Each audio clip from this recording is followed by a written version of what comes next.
Hello, everyone, and welcome back to our daily devotional, Legacy Leadership, Wisdom of the Apostle Paul. We are on day 12 of this fantastic 30-day series where we are looking at this concept called legacy leadership, where we are intentionally influencing people within the context of a relationship. And so we've talked a lot about the ways we do that. And now we're going to head into, I think, what is a 3-part series called Worthy of Imitation. It's at least 2 parts. It may just be 2, but a couple parts where we're going to talk about what it is and what it means to be worthy of imitation. And in this first part, we're going to kind of explore this concept, this idea, and see why it's important and or kind of how it plays out. Getting excited to host you guys over here in just under a couple weeks now. We've got some bonus content that'll be coming out this weekend that I want you guys to try to carve out a little extra time to watch some of these videos that I'm going to send out. There's some concepts that we're going to be touching on over the next few weeks, and I want to make sure to try to at least introduce you to those ideas. So that when we come together and we start talking about some of the leadership concepts, that we can spend more time talking about practical applications rather than just teaching the concepts. I think the power of us coming together over the summer is not necessarily just to soak in all this content, kind of from a head knowledge perspective, but rather let's open forum, let's open roundtable and see how we can take each and every lesson, each and every small little nugget of information, and figure out how we can put it in play so that we can help move the ball down the field. So let's get started here on Worthy of Imitation, Part 1, Day 12 of the Legacy Leadership Journey. When I was growing up, I liked to pretend that I was one of the sports heroes I watched on TV each weekend. During baseball season, I was Johnny Bench when I played catcher, or Bob Gibson when I was pitching. I watched those guys and tried to imitate them. If you don't recognize those names, you can Google them just to see how great they were. When I got to high school, I tried to imitate the cool seniors. I parted my hair down the middle and carried my books just like they did. If you're honest, you imitated people too, and you still do. Maybe it's just something that's built into us. Maybe we look for role models, people who are successful, and we think if we talk and act like they do, we too will become successful. But we need to make sure that those we are copying are in fact worthy of imitation. It's a huge point. Make sure that those we're copying are worthy of imitation. Modeling the way is a fundamental tool of leadership. It is a core dimension of Paul's leadership style, and he encourages others to imitate him or follow his example. In the original language, the word imitate is mimete, from which the English word mimic is derived. It refers to someone who copies the specific characteristics of another person. Imitation is a recurring theme in Paul's letters. He exhorts the Corinthians to be imitators of him in 1 Corinthians 4, verse 16. Later in the same letter, he tells them to, quote, be imitators of me, just as I also am of Christ. That's 1 Corinthians 11, verse 1. In his letter to the Ephesians, he encourages the Ephesians to be imitators of God and walk in love just as Jesus did in chapter 5, verse 1 and 2. Carrying on here, he commends the Thessalonians for the fact that they had already become imitators of, quote, us and the Lord in 1 Thessalonians 1, chapter 1, verse 6. And they had become, quote, imitators of the churches of God in Christ Jesus that are in Judea in 1 Thessalonians 2, verse 14. He acknowledges their imitation and encourages them to excel still more in their efforts to follow his example and please God in 1 Thessalonians 4, verse 1. So we're to become imitators of us in the Lord, imitators of the churches that we are involved in, and that our imitation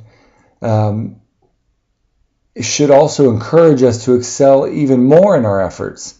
So not only are you imitating this high bar maybe that someone you're following has set, but you acknowledge that through that imitation we're actually trying to rise above excel still more in their efforts to follow his example and please God.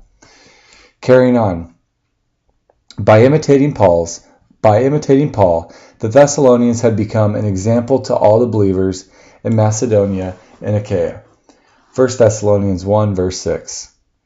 The word example comes from the Greek word typos, which refers to the mark made by a blow. Originally, this was a mark in a wax seal or a stamp that minted coins, but the usage of the word evolved to include any image, whether stamped or not. Eventually, the word took on ethical significance as a pattern of conduct or an example to be followed. So a very interesting word example following out this word example, typos, looking at this mark in a wax seal or stamp that minted coins, which the word evolved into include any image, whether stamped or not, and then an ethical significance in terms of a pattern or of conduct or an example to be followed. So certainly some interesting things happening there with the verbiage and the words, and I think it's important because it's all of these things. It's not just being an example to the believers from the word of like a wax stamp, like a carbon copy, but rather it also takes on this ethical significance, or I like how it puts here, a pattern of conduct, or a string of decisions which provide an example for others to follow. So we're going to unpack this idea of imitation a little bit more in the ones to come, but consider this last piece here, and then we'll look at the reflection questions and really start to lean in a little bit on this we'll call it self-reflection on, is my life worthy of imitation? So concluding here, Paul and his team left their mark on the Thessalonians. Paul put his stamp on those he led. Then the Thessalonians followed this pattern and left their mark, their stamp on others. Guys and gals, I think this is absolutely what we're called to do in neighborhood groups. I know I felt called to put my stamp on those within my group, and for those who are now leading from my group, I absolutely know that you are leaving your stamp on others. I'm seeing it happening, and that is super exciting for me because this is a spirit-led thing. This is something that I've been praying about for a long time. Each and every one of you are in my life for a reason. I certainly believe that, and so I want to do whatever's in my power, and really that comes down to me leading myself so that I can have a pattern of conduct which is an example to be followed. And that means a lot of things, and we're going to talk about it a little bit deeper, but consider that not only am I doing this so that I can leave that stamp on you, but really I'm thinking about those that are under your leadership, and those that you don't even know, people you don't even know yet. And I know that if we take the time to grow, and we take the time to challenge each other to get better at all of these things, then not only will we reach more people and actually make our stamp or leave our mark on others, but then we will begin to also make disciples in that process, who will then go on to make disciples. So this is a legacy logic process that we've been talking about. And it starts with me. It starts with me wanting to challenge myself, grow myself, having a group of peers who are in it with me to win, who are wanting to challenge each other. And that's what I'm here for you guys to do. I want to challenge you that the status quo is the status quo. Think of a couple things that you want to improve each and every week, each and every month. We're going to talk about some goals and some things that we can do for our groups. But focus in this particular devotional, we're starting to focus on this pattern of conduct.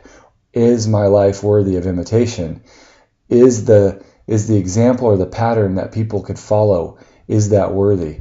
And again, this is worthy from a perspective of an example to follow. So if I'm following Christ and I'm walking the walk and led by the Spirit and walking in the Spirit and leading in the Spirit, then I absolutely do believe wholeheartedly that those that lead under me or follow me will roll that into their being and grow into that as well. I look forward to stepping through all that with you guys over the coming weeks and months. Some of you guys are far ahead of me in this stuff, and I'm really excited to get with you face to face as we come together in a couple weeks to really use some of these leadership lessons to talk about our ministry, to talk about best practices, and ultimately how we can win more believers, train them up, and send them out into the world. So I'm excited and really looking forward to it.